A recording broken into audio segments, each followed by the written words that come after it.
Hello friends, welcome to the YouTube channel. आज हम करेंगे बीएससी सेकंड सेम की एक फ़िज़िकल केमिस्ट्री की सेकंड यूनिट जो है इलेक्ट्रोकेमिस्ट्री। इलेक्ट्रोकेमिस्ट्री क्या होती है? It is the branch of chemistry which deals with the study of interconversion of chemical energy and electrical energy. ये एक ब्रांच होती है केमिस्ट्री की जो डील करे study of interconversion of chemical and electrical energy. इसके बाद हमारे पास आती है कंडक्टर क्या होते हैं। कंडक्टर क्या होते हैं? वो सब्सटेंस जो इलेक्ट्रिसिटी को कंडक्ट करें, through which electricity can pass. Insulator क्या होते हैं हमारे पास?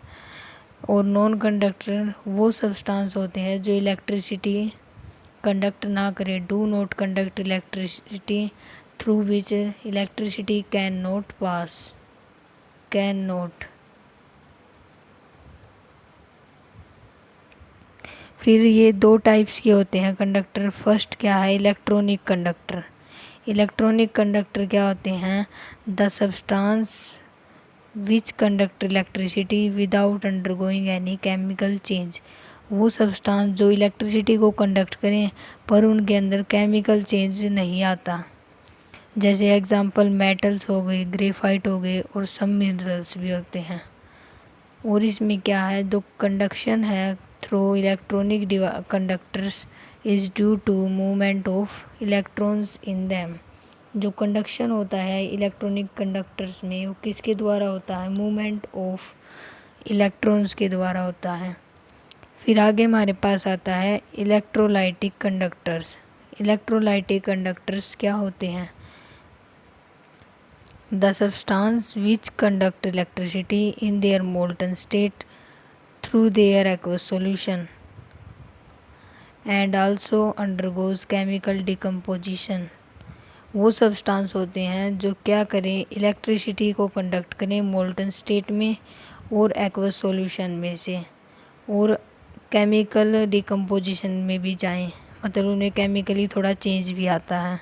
उन्हें क्या कहते हैं? Electrolytic conductors. For example aqueous solution of acids, base, salts and molten salts. ये हमारे पास इसके एग्जांपल हैं। In this type of conductors the electric current is carried by ions. जो इलेक्ट्रिक करंट होता है इस टाइप के कंडक्टर में आयंस के थ्रू होता है। इसमें तो आयंस के थ्रू होता है और इलेक्ट्रॉनिक में इलेक्ट्रॉन्स के थ्रू, उनकी मूवमेंट के थ्रू होता है। बस नेक्स्ट टॉपिक आता है स्ट्रॉन्ग इलेक्ट्रोलाइट क्या होते हैं। स्ट्रॉन्ग लाइट क्या होते हैं? वो almost completely dissociate into ions in their aqueous solution।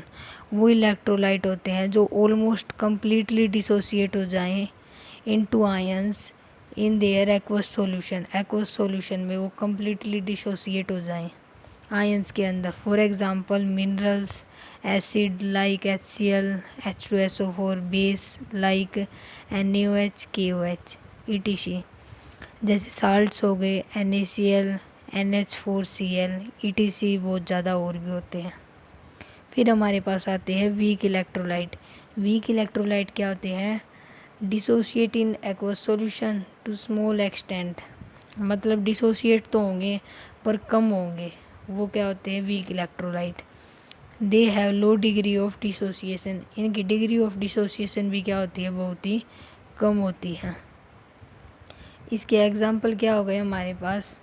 NH4OH, CH3, COOH हो गए।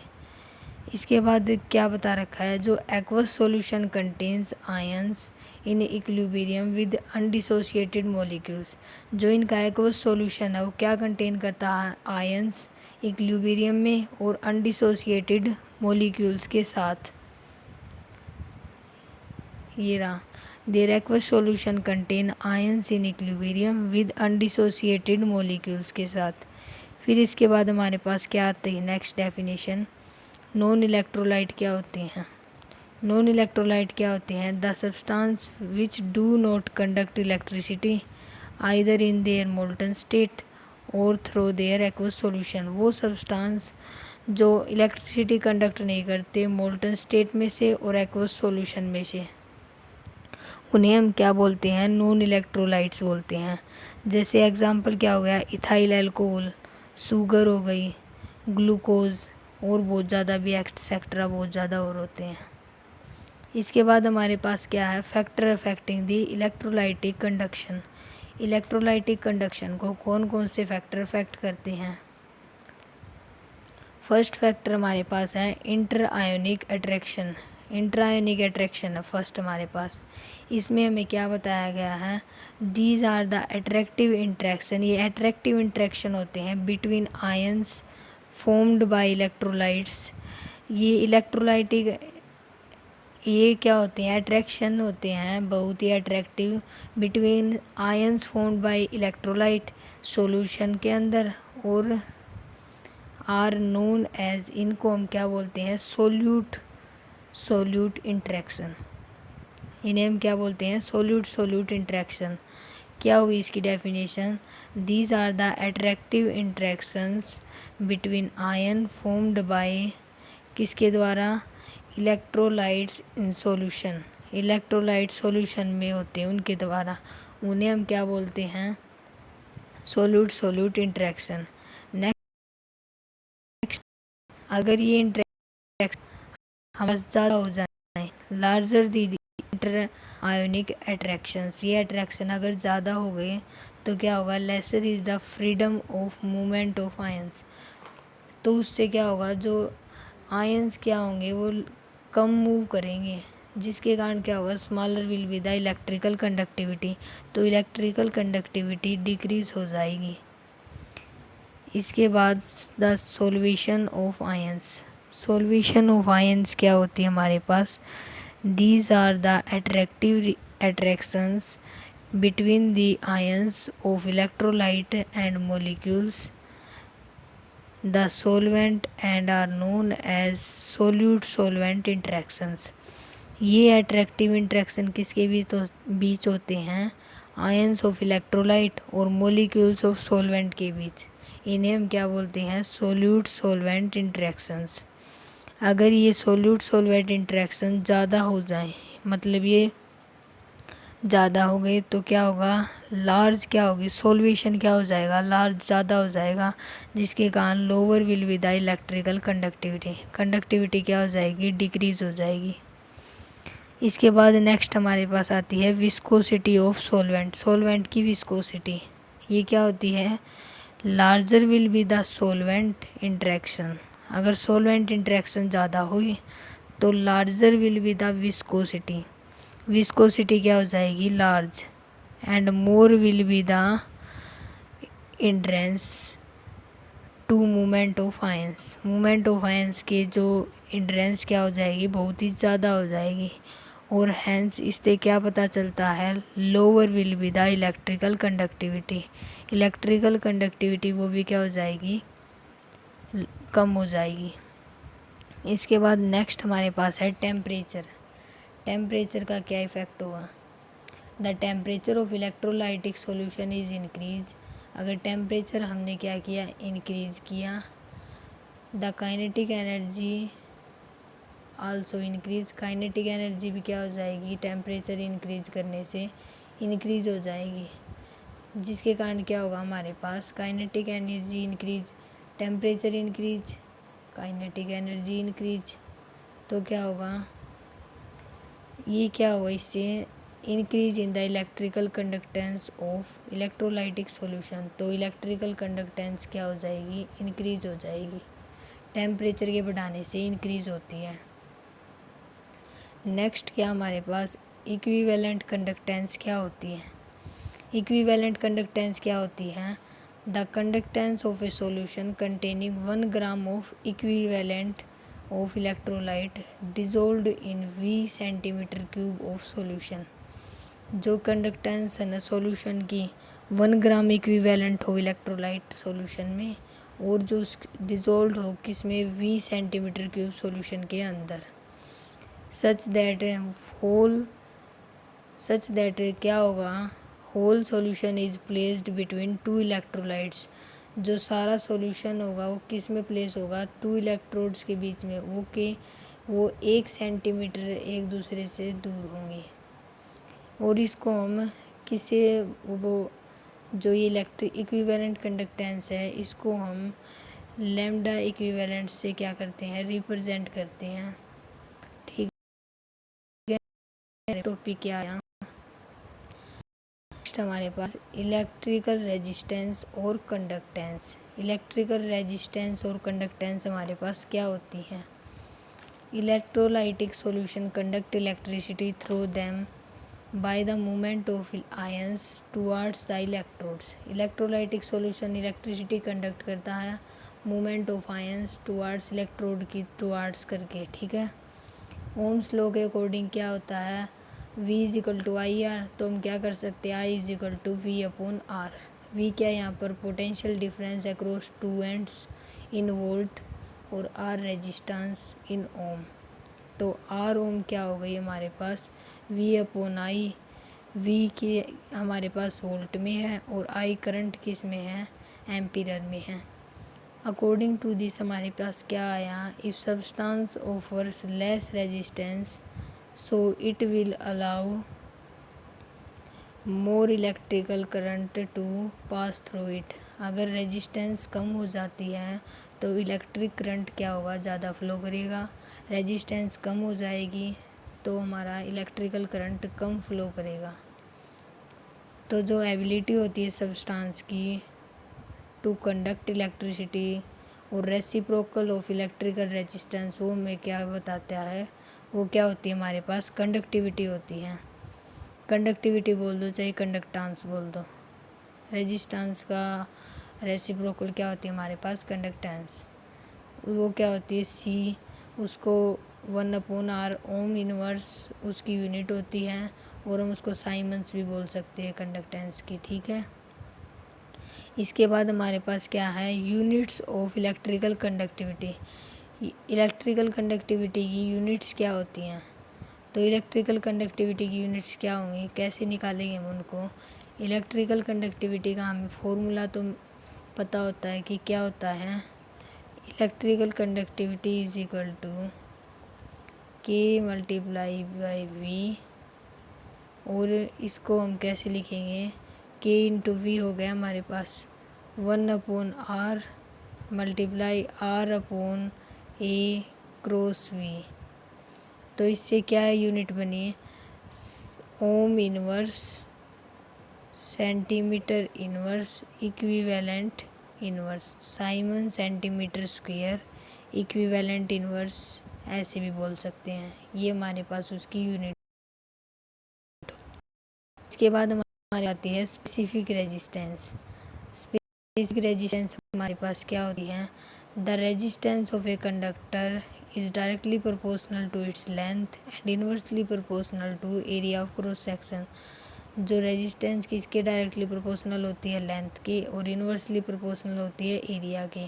सो हम जब प्रोपोर्शनलिटी के साइन को हटाएंगे तो हमारे पास एक कांस्टेंट आएगा, उसको हम बोलते हैं रो।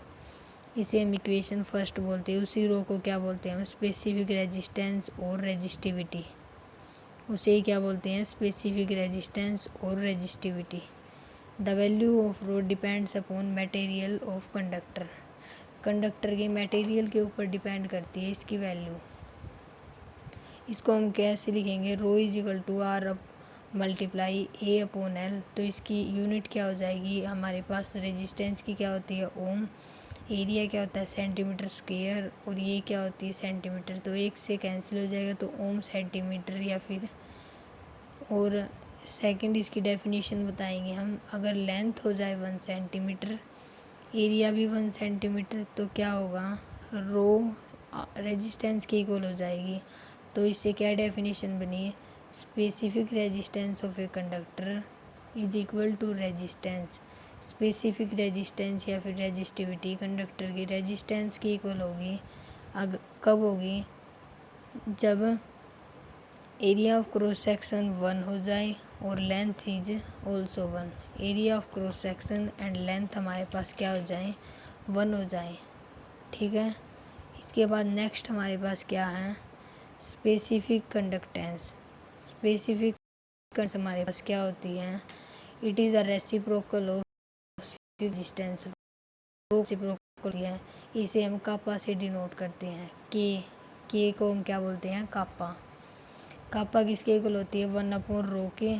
तो रो की वैल्यू क्या होती है, R × A/L। तो इसका रेसिप्रोकल हो जाएगा, तो इसको हम क्या बोलेंगे, 1/R क्या होती है हमारे पास कंडक्टेंस, तो C × L/A। अगर L = 1 centimetre, area 1 centimetre square हो जाए, तो के किसके इक्वल होगा हमारे पास, कंडक्टेंस के इक्वल होगा। तो इससे क्या डेफिनेशन बनी, specific conductance is equal to conductance of a solution having length is 1 centimetre और area of cross section is 1 centimetre square. और इससे जो 1 ओम इनवर्स सेंटीमीटर इनवर्स है वो किसके इक्वल होगा, 100 × ओम इनवर्स मीटर इनवर्स और 100 साइमन मीटर इनवर्स। ये हमारे पास इसकी लिख सकते हैं हम। फिर नेक्स्ट हमारे पास आता है डिफरेंस बिटवीन मेटालिक कंडक्टर और इलेक्ट्रिकल कंडक्टर के बीच क्या डिफरेंस होता है। मेटालिक कंडक्टर क्या होता है हमारे पास, conduction through metals is carried by movement of electron. इसके अंदर जो कंडक्शन होगा वो मूवमेंट ऑफ इलेक्ट्रॉन्स के द्वारा होगा। नेक्स्ट क्या है, it does not involve any transfer of matter. इसमें मैटर का ट्रांसफ़र नहीं होता, नहीं होगा मैटर का ट्रांसफ़र। और फिर नेक्स्ट क्या हमारे पास इसका, नो चेंज नहीं होगा किसमें, in the chemical properties of conductor. Chemical property में कंडक्टर की में क्या होगा, चेंज नहीं होगा। इसके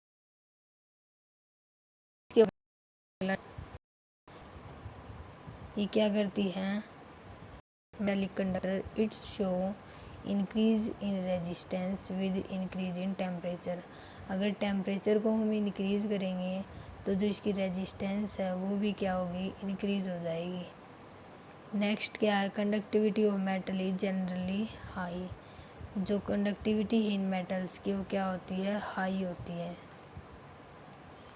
फिर क्या है, इसके तो यही डिफरेंस थे इन दोनों में। सेकंड जो हम इलेक्ट्रिकल इसके देखेंगे कंडक्टर, इलेक्ट्रोलाइटिक कंडक्टर के, वो हमारे पास क्या हैं, conduction through electrolytes is carried out by movement of ions. इसमें मूवमेंट ऑफ आयंस से है और मेटालिक में मूवमेंट ऑफ इलेक्ट्रॉन्स से था, इसमें आयन से है।